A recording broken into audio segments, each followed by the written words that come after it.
Good afternoon, everybody, and welcome to this RCPCH and PCO UK webinar series. Today, the webinar is going to be on understanding urinary tract infection in children, and we'll be hearing from speakers Dr. Arindam Das and Dr. Job Syriac. The presentation will last for approximately 40 minutes, and then will be followed by a question and answer session. For those of you that are new to the webinars, if you would like to submit a question to the speakers, please do so through the questions tab on your screen within the webinar software, either at any point during the presentation or any time during the question and answer session, and the speakers will take your questions during the final 20 minutes.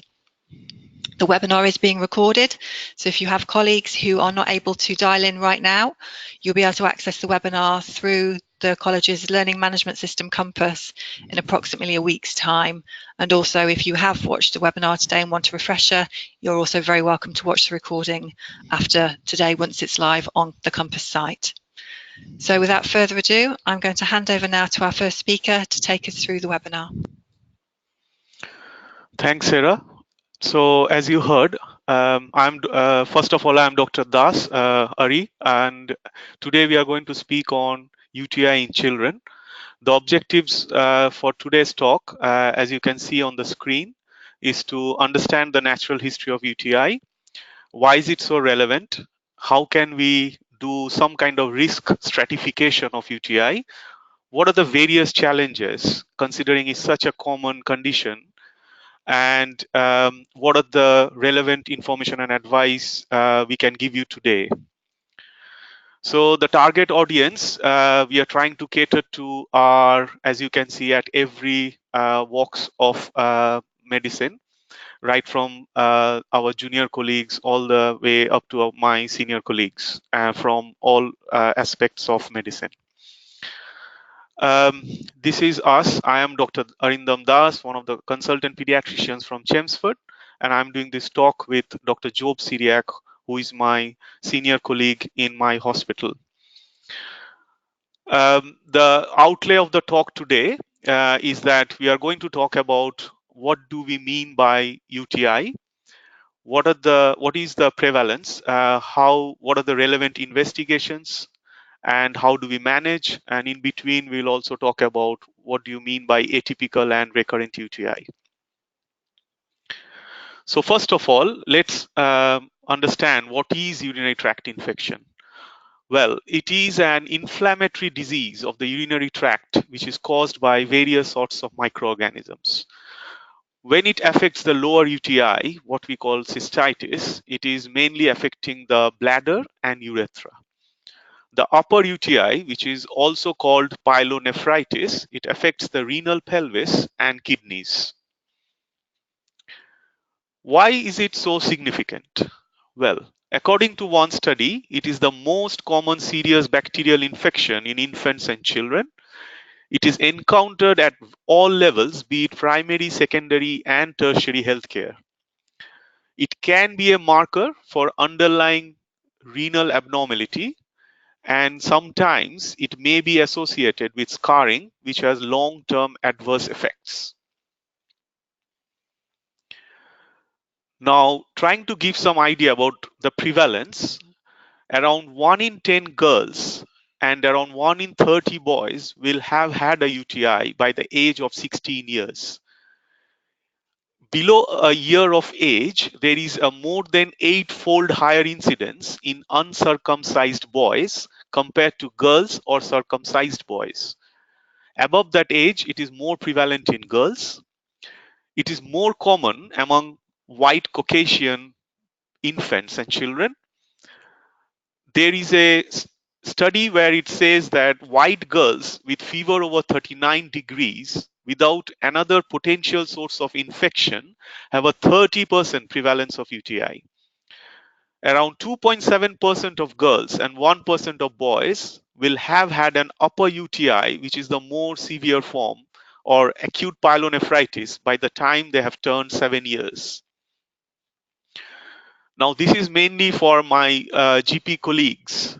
In a typical UK general practice with 10,000 patients, with 6 GPs and 100 births each year, each GP can expect around 2 consultations per year for children aged less than 5 years with suspected UTI, 1 per year for boys and 4 per year for girls for children aged less than 14 years. So you can see that it's quite common in the community. So what are the main bacteria which can cause UTI? E. coli is the commonest bacteria which is thought to cause 85 to 90% of pediatric UTIs. Other bacteria responsible for it are Proteus, which is associated with renal calculi, Pseudomonas and Staph epidermidis. They are more prevalent if there is a urinary tract malformation or dysfunction and indwelling catheters. Causes also include Klebsiella and Enterococcus. Fungus like Candida is more common if the children are immunosuppressed. Always beware of non-E. coli UTI. Now coming to the symptoms and signs, we have divided it into two groups. One, infants below 3 months because they are high risk. The most common symptoms and signs are fever, irritability, lethargy, and vomiting. And the lesser signs are failure to thrive, like faltering growth, poor feeding, abdo pain, hematuria, prolonged jaundice, offensive urine. So they're quite non-specific. In the older age group, that is over 3 months, we have divided into pre-verbal and verbal. That is children who can say what's happening or verbalize, and the other group who can't point out or tell their symptoms. So in the pre-verbal group, the commonest symptom or sign would be the fever, and the lesser symptoms and signs would be abdominal pain, loin tenderness, poor feeding, and vomiting, and followed by the least common ones, again like faltering growth, hematuria, irritability, lethargy, and offensive urine. In the oldest group of children, as they can verbalize, and so the signs will be more specific, will be dysuria, frequency of urine, abdominal pain, which they would be able to localize, changes to continence, which is urinary pattern, dysfunctional voiding, loin tenderness, and least common signs like cloudy urine, hematuria, malaise, offensive urine, and vomiting. Now, what are the risk factors for increased chance of UTI?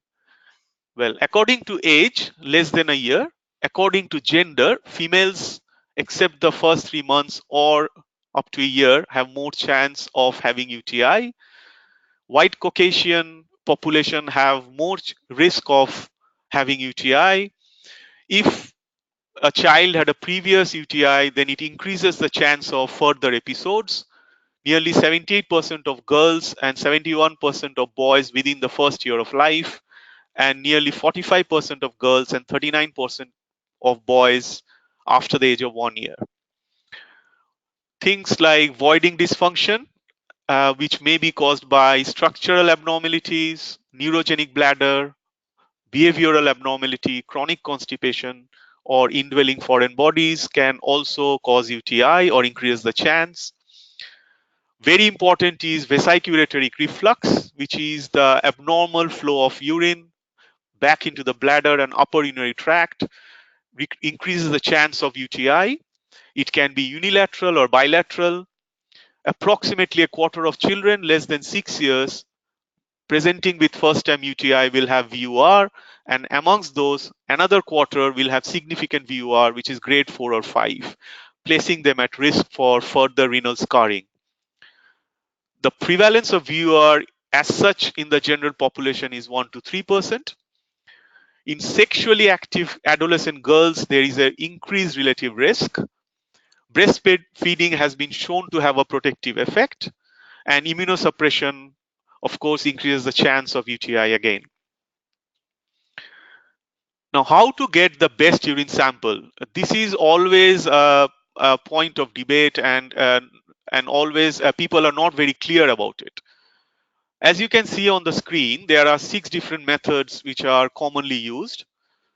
The top 3 carries a risk of high contamination, but they are the ones most commonly used, which are cotton balls in nappy, nappy pad, and urine bag. Well, as you can see, they carry a high contamination risk and should only be used if the child is felt to be clinically at low risk. And even if the dipstick comes back positive for UTI and you are suspecting UTI along with the clinical symptoms and signs, a further reliable method like clean catch or SPA is advised. Though all these methods are very good for negative predictive value. So in essence, if they are negative, you can take it as a negative UTI. The better methods are clean catch, which is ideal as it is non-invasive. It has got similar contamination rates to catheter. It's best method for toilet trained children, though there is limited data on difference between early versus late stream collection. Catheter collection again is very good. The only problem is it is invasive. Suprapubic aspiration is the best method with the lowest contamination rates, and it has got very strong positive test association with disease presence, but again it's an invasive method. Ideally should be done under ultrasonic guidance. Next, coming to the investigation and collection. Urine samples should be sent for culture when the clinical signs and dipstick tests are not correlating or you are in doubt, and also in children in whom you are suspecting acute pyelonephritis or upper urinary tract infection, if they have a high to intermediate risk of serious illness, age less than 3 months, with a positive dipsticks test, be it either leukocyte esterase or nitrite, children with recurrent UTI, an infection which is not responding within 24 to 48 hours if already a urine sample hasn't been sent, and ideally you should send the urine sample before starting empirical antibiotic treatment. Next, coming to collection, a specimen should be transported and processed within 4 hours. Let us be very clear on this. Unless you are refrigerating, in that case at 4 degree you can keep it for 48 hours. If you are preserving the sample or sending in a boric acid, then you can keep it for 96 hours. Though boric acid in itself may be inhibitory to some bacteria and also may inhibit test for leukocyte esterase. So follow the instruction or manufacturer's guidance on this. Now, very commonly used urine dipstick. What are the main things we look for? It's an excellent screening method, almost 100% negative predictive value. Blood and protein are not reliable parameters. Nitrates are highly specific and leukocytes are very sensitive. What is leukocyte esterase? If we go back to my previous slides about the definition of UTI, it is an inflammatory response of the urinary tract. Leukocyte esterase is basically released by WBC as an inflammatory cells. So if it is trace or 1 plus in isolation, it is negative. That is the definition of UTI. As I mentioned before, it is very specific. So what to simplify it basically means, if it is negative, you can say that it is not UTI. But if it is positive, then you have to interpret along with other signs and symptoms. False positive can happen in older girls because there is sometimes contamination or WBC from vaginal mucosa, and neonates can have up to 50 cells. In terms of nitrates, it is a good test for signifying UTI. 85% of uropathogenic bacteria are nitrate converting, but it needs a time lag of up to 4 hours for the nitrite conversion. As you can see, it is very specific test. So that again means if it is positive, you can interpret as a UTI along with signs and symptoms suggestive of urinary tract infection. It can be falsely negative if, like in case of infants who are frequent voiders. This is because the urine needs to be in the bladder for at least 4 hours. If it is a low count UTI, if it's a dilute specimen, and some bacteria may not be nitrite converting. Falsely positive, again, if the urine is kept for a long time And that's why the collection is so important and infrequent voiders. So when do you treat? So if both leukocyte and nitrite are negative, UTI is unlikely. Do not start antibiotic treatment for UTI. Consider other differential diagnosis. If leukocyte is positive and nitrite is negative, send the urine sample for microscopy and culture. For children less than 3 years, start antibiotic treatment and reassess once culture results are known. For children more than 3 years, only start antibiotic treatment if there is good clinical evidence of UTI. So you have to correlate with the clinical signs and symptoms. If leukocyte is negative and nitrite is positive, treat as a UTI. Start antibiotic treatment if dipstick test was with a fresh urine sample. Repeat the urine if it was not fresh sample. As I mentioned before, all samples can give false positives. And send urine for culture to confirm the diagnosis and reassess once culture results are known. What is considered as a positive urinary growth? Up to 100,000 of colony forming units of a single uropathogen can be considered positive. Sometimes in some studies it says if you have signs suggestive of UTI, strong suspicion, slightly less counts can be considered positive.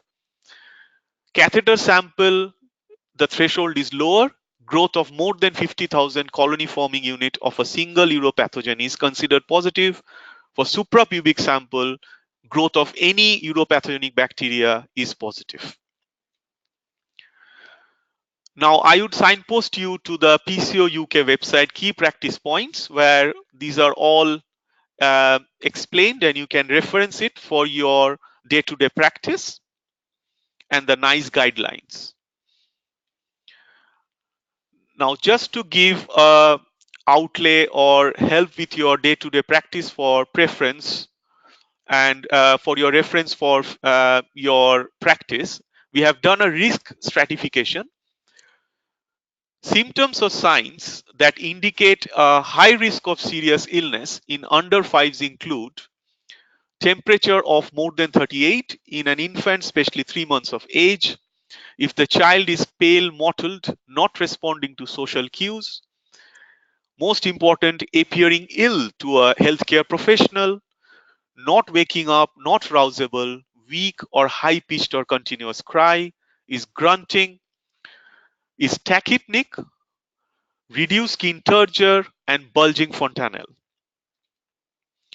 Again, I will signpost you to the PCO UK red flag symptoms and signs, to the key practice points, which are dysuria, fever, and rash. As you can see, there is a traffic light system in the NICE guideline also, so you can refer to them if you are in doubt to risk stratify these kids. Now, coming to the diagnosis, you diagnose acute pyelonephritis or upper UTI in children with a fever of more than 38 and bacteriuria, that is presence of bacteria in urine, a fever of less than 38 with loin pain and tenderness and bacteriuria.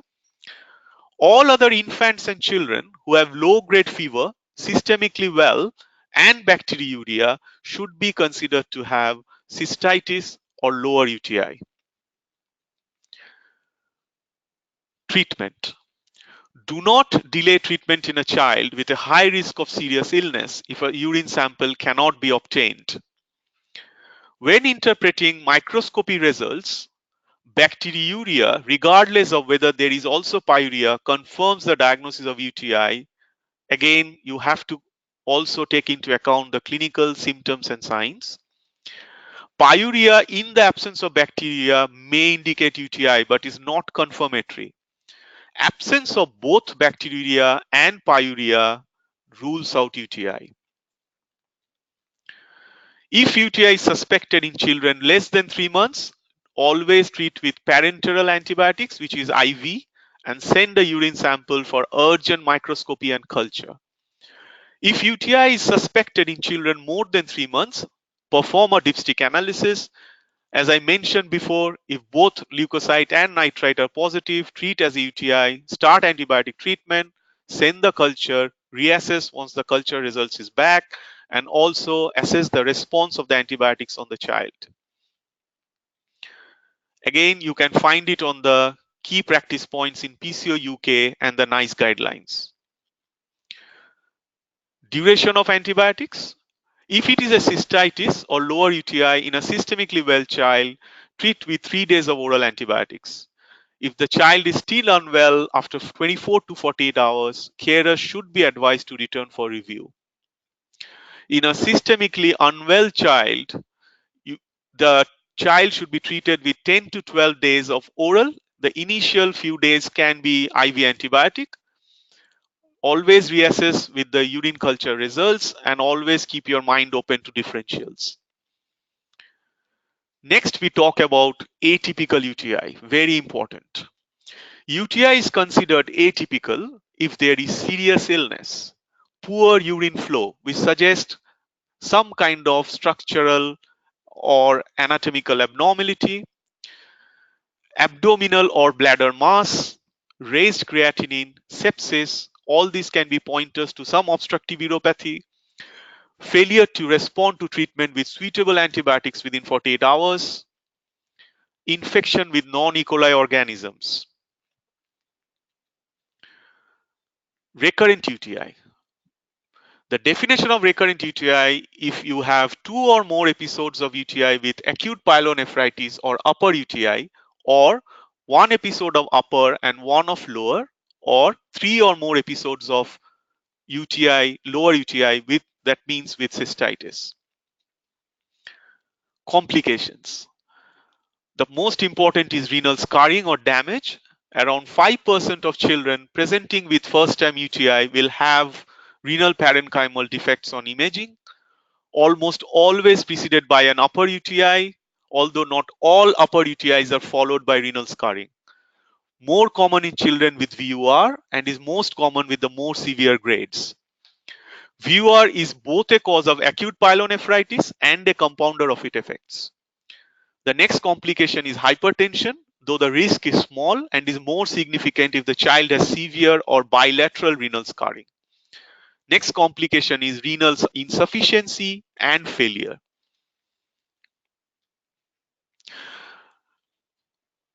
Next, we talk about imaging.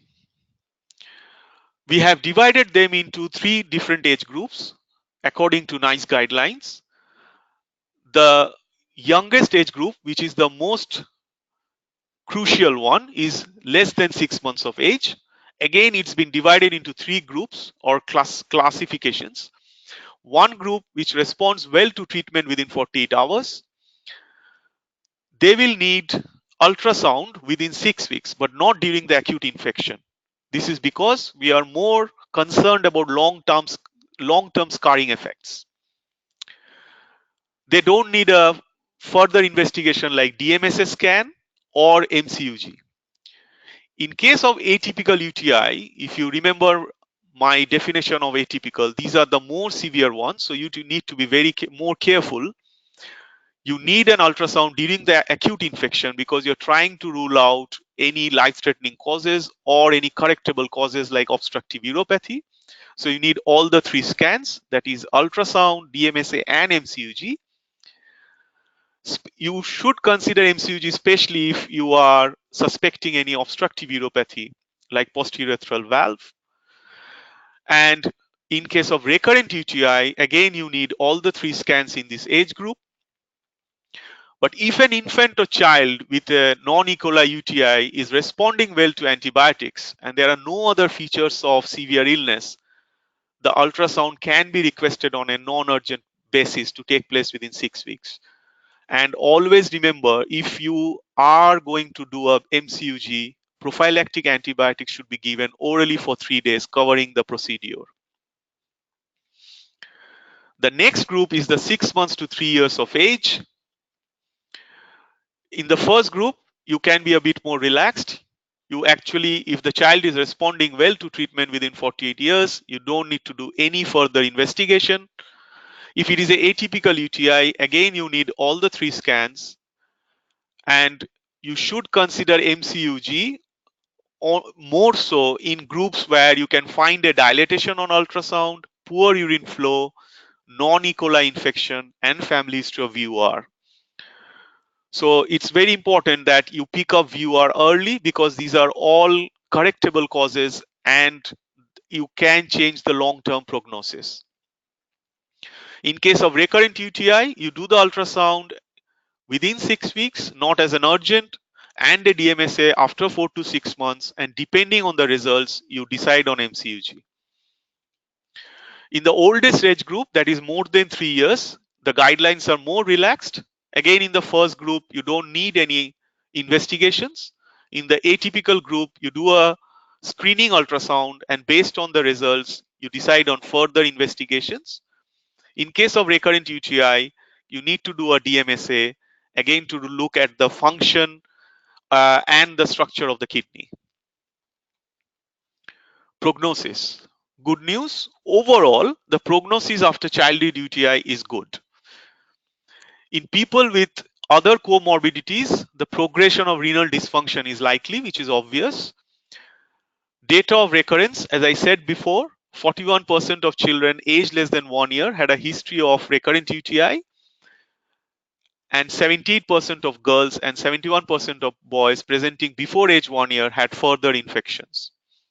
More than a year, 40% of girls and 30% for boys will have a recurrence.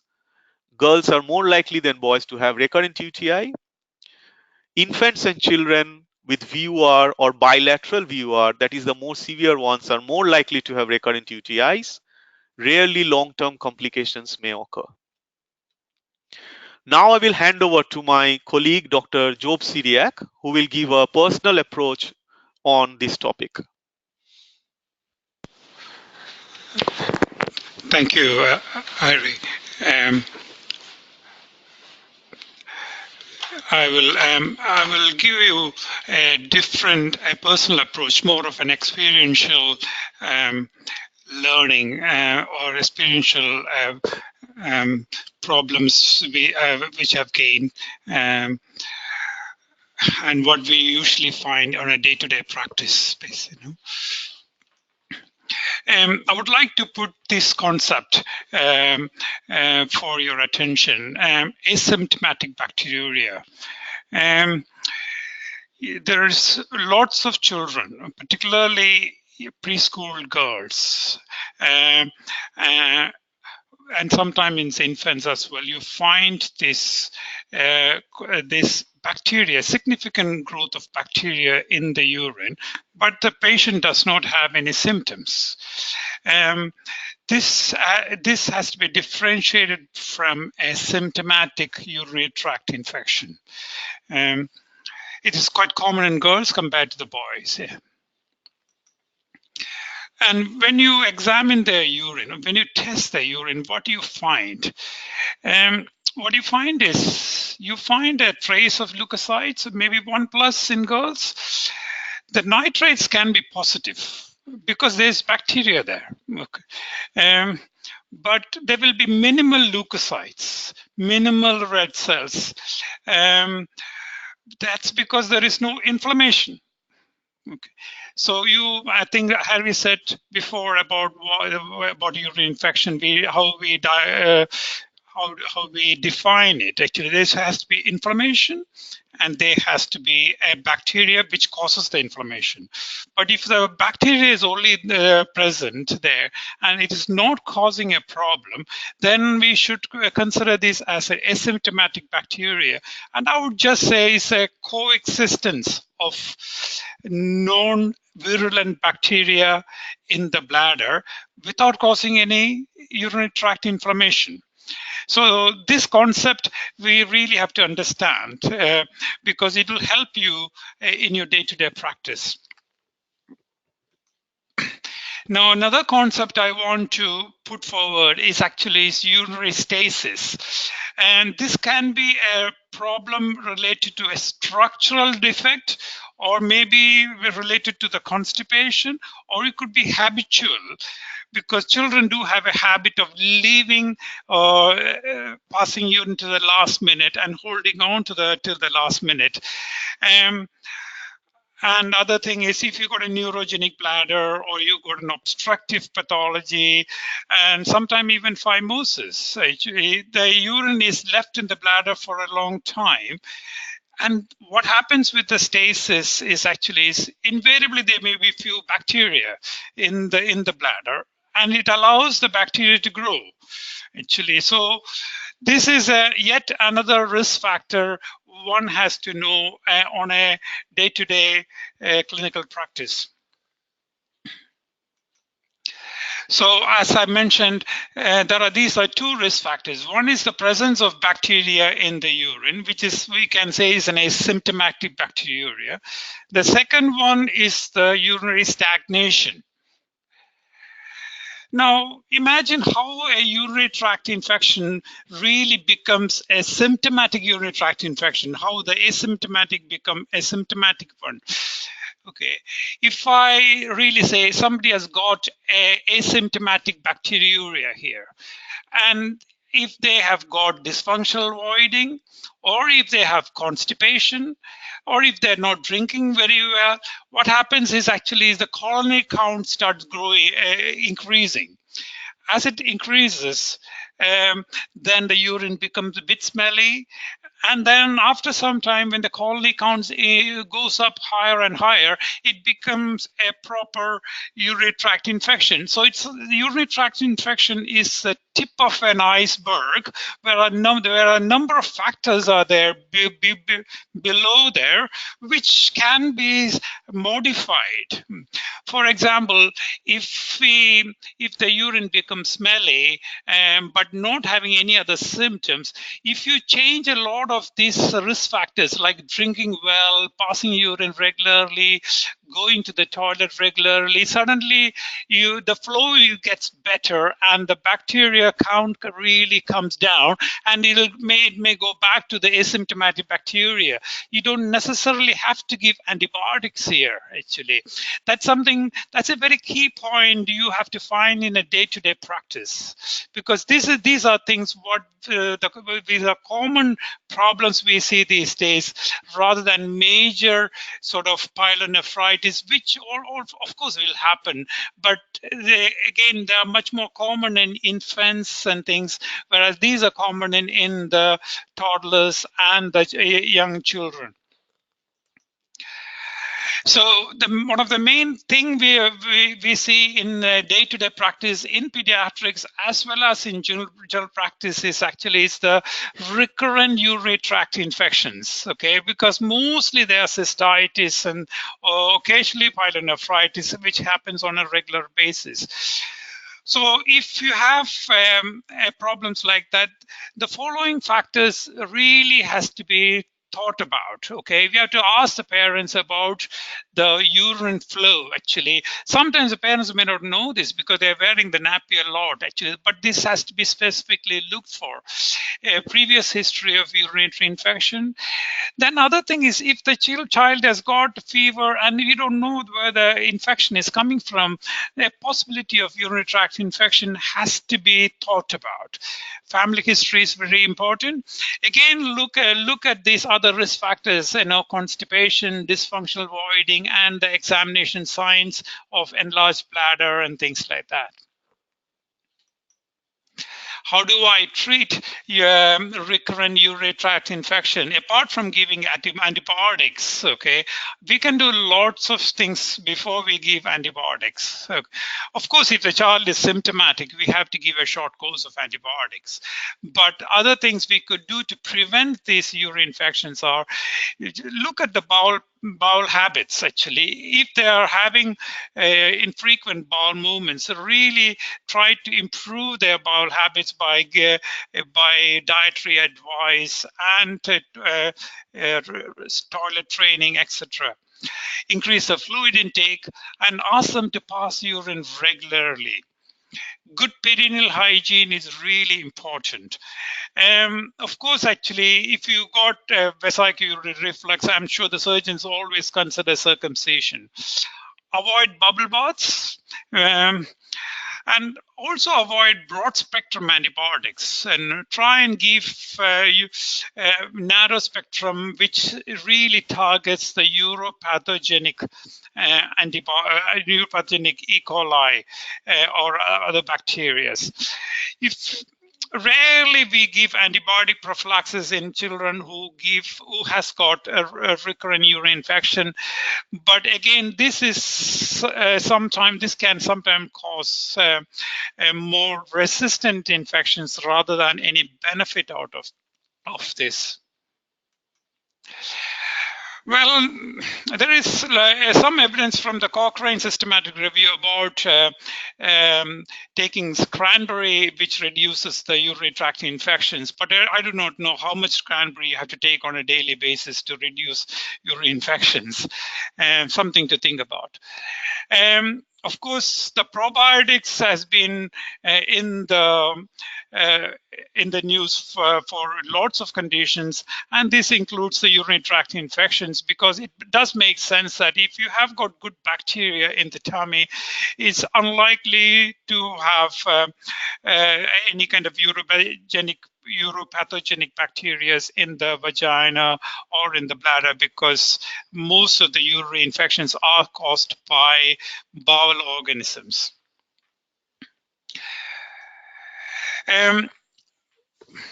What are the mimics of urinary infections or differential diagnosis? It could be a urethritis, which is not actually infected. You always look at the prepuce and see if there is any balanitis there or something. In girls, look at the genitalia and see if there is a vulvovaginitis, because when the urine goes through this, when you do the urine dipstick, you will find leukocytes and you find blood and everything. You have to be careful whether to brand that as a urine infection rather than treating the local cause. Other things are nappy rashes, foreign bodies, etc. One of the other concepts I really want to put forward is actually how we doctors or medical professionals can be led in the wrong way by certain risk factors and give them antibiotics unnecessarily. Let's say there is a young girl who has got a non-specific abdominal pain, which is very common, which is a very common problem. And we check the urine to rule out urine infection. And imagine they have got asymptomatic bacteriuria. And suddenly you find that there is a positive nitrates there. There's a little bit of leukocytes there. And even you send them for culture, actually they grow something. They grow a bacteria, a significant bacteria. But actually, this bacteria is not really causing the abdominal pain. Abdominal pain is caused by a tummy problem rather than the urinary infection. But we presume that this is causing the urinary infection, and we give them antibiotics then. And then what happens? We destroy the gut bacteria, and then you will have a growth of resistant organisms, and that will cause a proper UTI actually. And this happens very commonly. I've seen many times where children are given antibiotics for ear infections, and a week later they will get a proper urinary tract infection, and that's because of the disturbance in the gut microbiota. In conclusion, on a day-to-day practice, urinary infections are really common. In most cases, most of the time, it does not cause any long-term implications. In a minority of the cases, these are associated with renal abnormalities and long-term sequelae. Contrary to before, major kidney problems with hypertension, chronic renal failure, and stage renal failure, they're all now attributed to intrauterine renal damage, or they are problems present right from the beginning in the antenatal, from the congenital problems anyway. And these babies are actually picked up nicely these days by the antenatal scan. Of course, all the antenatal scans are not completely fail-proof, so we have to keep an open mind about it. There are so many unanswered questions regarding the relationship between vesicular reflux, UTI, and scarring. So, with that, I'm going to hand it back to you and talk back to Harry, my colleague. Thanks, Job. I expect that all of you got an idea about UTI today, about what's its definition, how does it present, what are the main signs and symptoms, what are the red flags, like as I said, risk stratification, what are the investigations, what are the ideal methods of collection, when to treat and when not to treat, treatment approach and management, and all this I have put in this slide. You can have a look at it, and I will give you some time to just go through them. In essence, is a summary of the talk. On the right, you can also see that for parent and carer, always it is very important in pediatrics because we work in a high risk area, be it at any level, to safety net. So these are some of the points you can give to the parents or carers for advice. And you can find all these messages under key practice point topics in PCO UK and refer to the NICE guidelines on UTI. These are the reference and resources we have used for our talk today. And that concludes our talk. Now we will be open to questions. So thank you very much for that really informative and detailed presentation. We are now open for questions. So for those of you that have joined us late to the webinar or who want a refresher, you have the ability to send questions through the webinar questions tab on your screen, and we'll take them as they come through. So I believe we do have a few questions waiting. The first question I have been asked is from Noha, and thanks for sending the question. The question says, can I refrigerate a boric acid sample if I couldn't culture in 4 hours? If you refer back to my talk, as I mentioned that if you are sending in a boric acid sample, you can keep it for 96 hours. So you don't need to refrigerate. If you are refrigerating a sample, you can keep it for 48 hours. So it's fine. So you don't need to refrigerate a boric acid sample. And you are right. If you want to send the culture, it should ideally be done in 4 hours.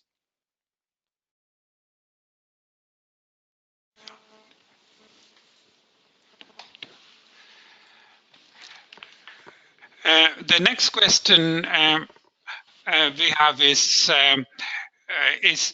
microfiber pad reliable for urine culture, urine collection and culture?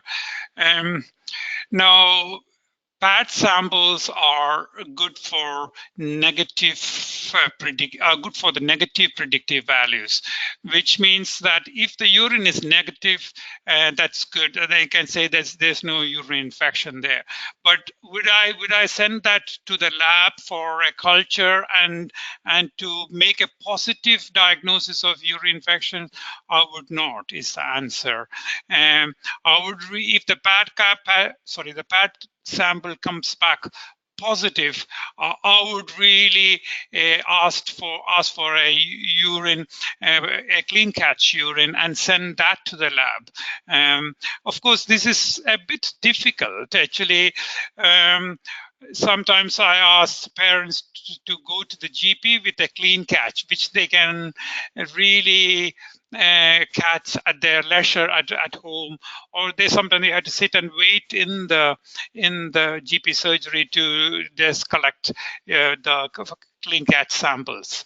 So PAT sample is good for negative predictive value, or if you want a negative diagnosis, good, not good for the positive one. I will take the next question again from Noha.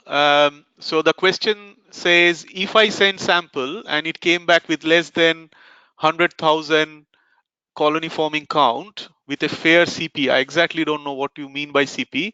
Can I rule out UTI and think of contamination? Shall I repeat the culture? Again, referring back to my talk, ideally over 100,000 of a single uropathogen confirms UTI. But if you are strongly suspecting UTI, a slightly lesser count is accepted. Yes, again, always it's desirable to repeat the culture, but put a lot of emphasis on the clinical signs and symptoms.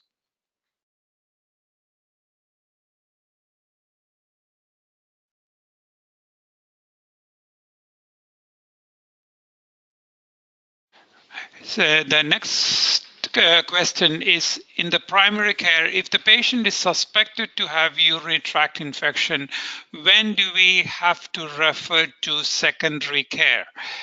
Now, this is a big question actually there, because it really depends on the symptoms, the age, and the frequency of the infection. For example, in infants, if you have got urinary infection and the and has got high temperature and things like that, then we will have to refer to the secondary care. In older children, when the symptoms are suggestive of lower urinary tract infection, then you can treat in the GP, in the primary care, once or twice.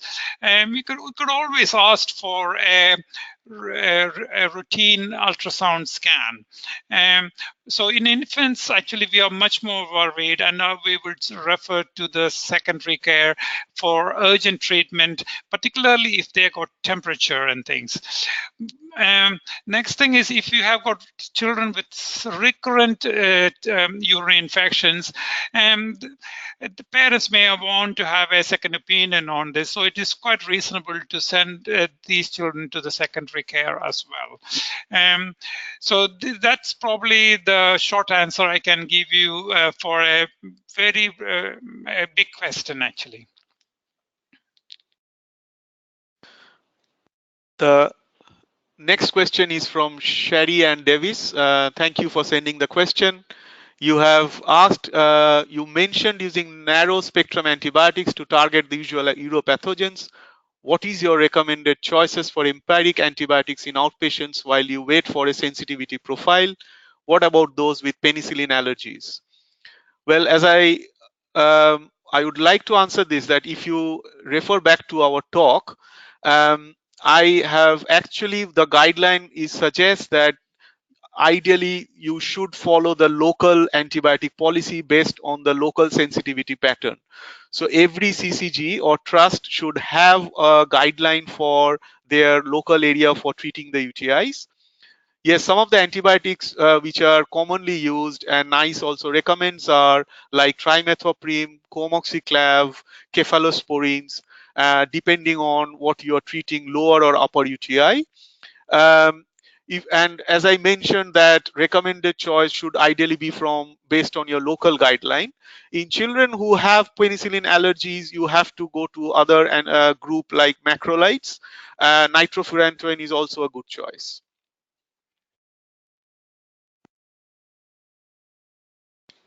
Can I just give you a slide, a couple of sentences on that antibiotic thing, what my colleague Harry has mentioned. The best urinary antibiotics are, one is trimethoprim, but there's a high resistance these days with this. But I think as an initial choice, trimethoprim is a good antibiotic.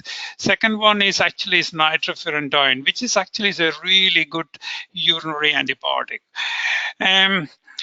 Then actually the next ones are really broad spectrum, actually, which is augmentin, amoxicillin, cefalexin, etc.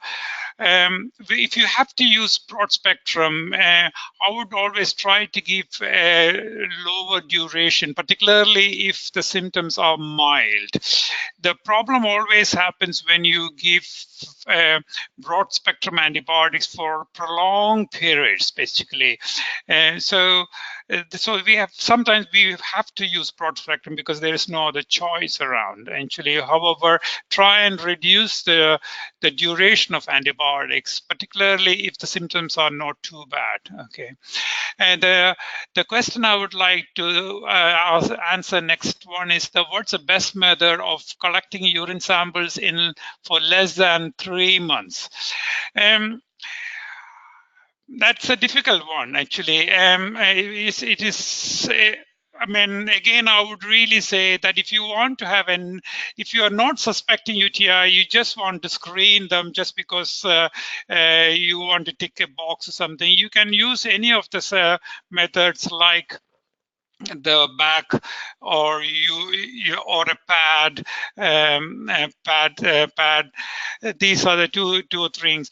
But if you really want to make a positive diagnosis, I would really want a clean catch if possible. And that again, this depends on how sick the child is. Okay, if the child is really sick and you want to get on with IV antibiotics and things like that, then actually we should go for a catheter sample or a SPA if you can't wait for or a clean catch, which might take hours to do it. This is something I would do if the child is really sick, actually. Otherwise, a clean catch is something I would really recommend to make a positive diagnosis. Occasionally, I would say that if somebody's watching, if you put a bag sample on, and if you're watching it carefully, and if you take it off very quickly as soon as the urine is passed, I mean, sometimes we may have to accept that on occasions. But as a rule, we say that clean catch is the best method anyway. The next question has been sent by Amit. Thanks again. Your question says, is 7 days antibiotics enough for upper UTI? The guidelines suggest that it should be 10 to 12 days, an initial few days of IV antibiotics. But again, I would say that be guided by the clinical state of the patient and also be guided by your microbiology colleagues. Yeah, that would be ideal, but the guideline does say 10 to 12 days.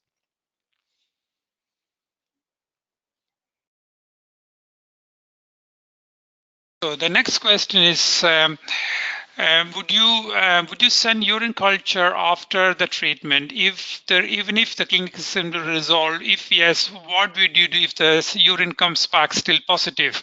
That's a really interesting question. No, I would not send a urine for culture if the child is well, actually, because I think most of the time what happens is actually if the child is better and if the child has got asymptomatic bacteria if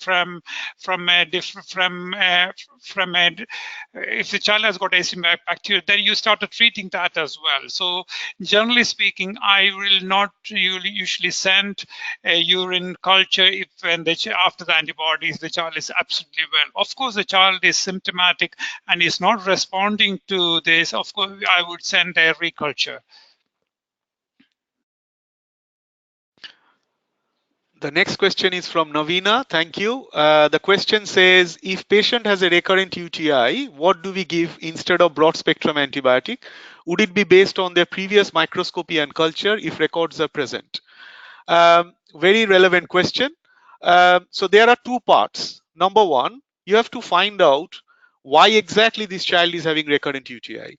If you again refer back to my talk, it depends on the age group as well.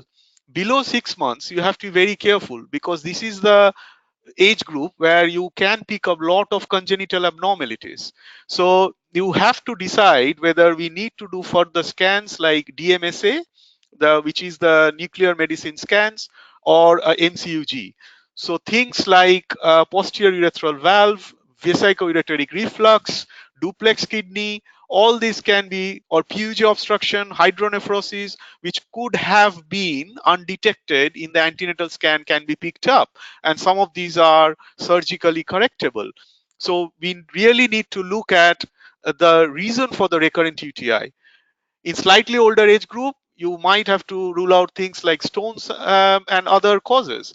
The second part of the question which you have asked is, would it be based on their previous microscopy and culture if records are present? Of course, that should be the ideal method.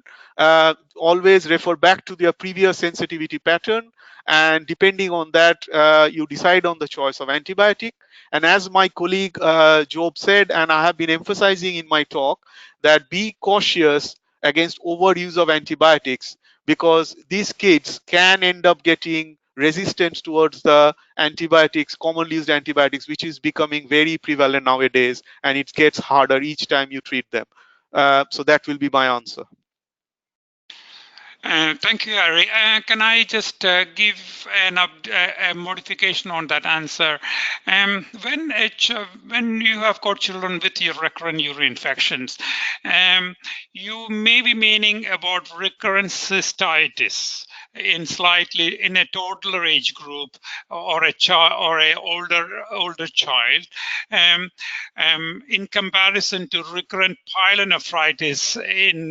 If you got recurrent pyelonephritis, then you really are looking for a structural problem here. Okay, and you really have to you have to do investigations to look for a problem with the flow or obstruction or reflux and things like that. And they are more towards the infants actually. But most of the problems what happens in the older age group is recurrent cystitis, which is more of a nuisance rather than a major medical problem. And if you have children like that, then actually you have to take a really detailed history about their voiding pattern, if got any constipation present, their perineal hygiene, if they do lots of bubble baths, and really you have to look for the risk factors and try and avoid those risk factors actually. And if at all, when you're using antibiotic, give a short course of antibiotic and get that urine colony count down, really. So that should be the emphasis. And so the next question I want to answer is actually, is in neurogenic bladder patients, how do we decide what prophylaxis to use, and how often we do a culture? Now, if you got a child with a neurogenic bladder, so this child is actually, it should be under a secondary pediatrician as well as a tertiary team as well, actually. And there are a number of types of neurogenic bladder. The problem in this situation is actually the urinary stasis, okay? And many a times we are some recurrent emptying, or maybe using repeated catheterization and things like that. Generally speaking, the prophylaxis is really advised by the tertiary team and things like that. How often do we culture? I don't usually culture these children's urine unless the child is symptomatic, because if you culture these children's urine, you always find some bacteria. And usually it's better not to disturb that bacteria if the child is well. So, of course, if the child becomes symptomatic, you culture it and then treat accordingly depending on the culture and the sensitivity. I hope that answers that questions. This will be sadly the last question we can answer, because we have literally run out of time. So this question is from Caroline Rose. Thanks for sending the question. It goes, I have had a few cases recently of children with pyrexia of unknown origin who have had negative urine dipstick and culture but have had bright swollen looking kidneys on ultrasound. We have then treated them as pyelonephritis. What is your experience of this? Thanks, Caroline. Well, the answer to that is that we don't recommend ultrasound during the acute infection if a child has responded well, especially if the child has responded well. This is because the ultrasound for diagnosing acute pyelonephritis, the sensitivity is only around 40%. The things we are more interested to look at is the long-term complications like scarring. That's why we do the scan at 4 to 6 weeks. There is a catch there. Unless they are in the younger age group and they are presenting very unwell, like in the atypical or recurrent, then ideally you should get a DMSA and MCUG done to confirm the diagnosis. But if in doubt, it's always better to treat as a pyelonephritis, though what my personal experience says, having spoken to a lot of my urology colleagues as well, is that you have to base your decision heavily on the clinical signs and symptoms and your own judgment. That's very important. Thank you. And I'll take one more question, actually, from Rosie Aurora. She has asked, what do you make of infants that has got fever, but two bacilli growing from a clean catch? One of the bacteria is often not an E. coli. Should we do investigations or repeat the urine?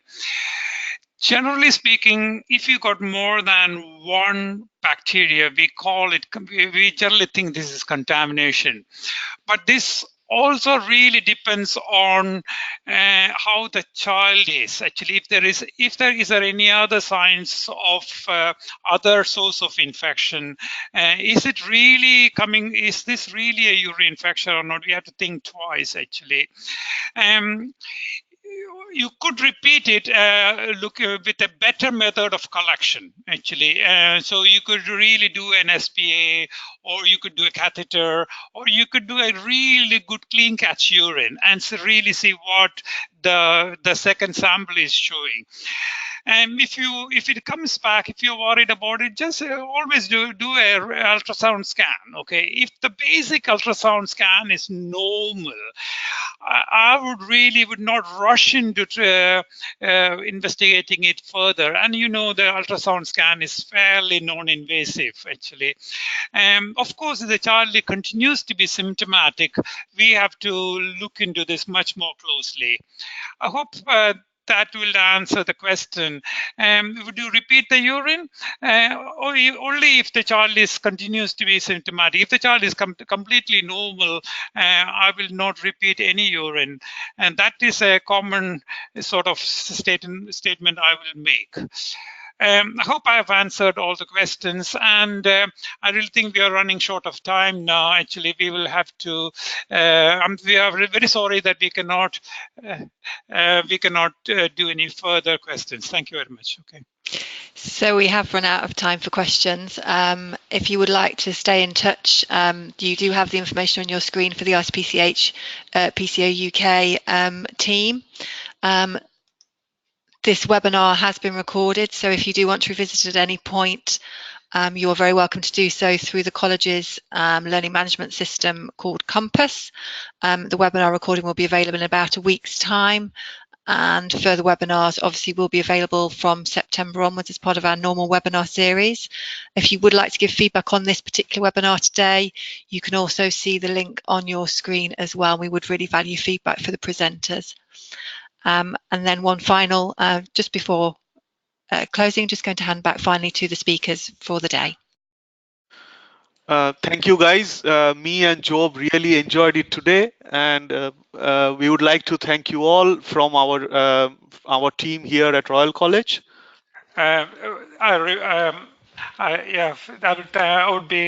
Thank you very much for attending this webinar. I hope this has been useful for you, and we look forward to have further webinars in the long run. Thank you very much. Okay.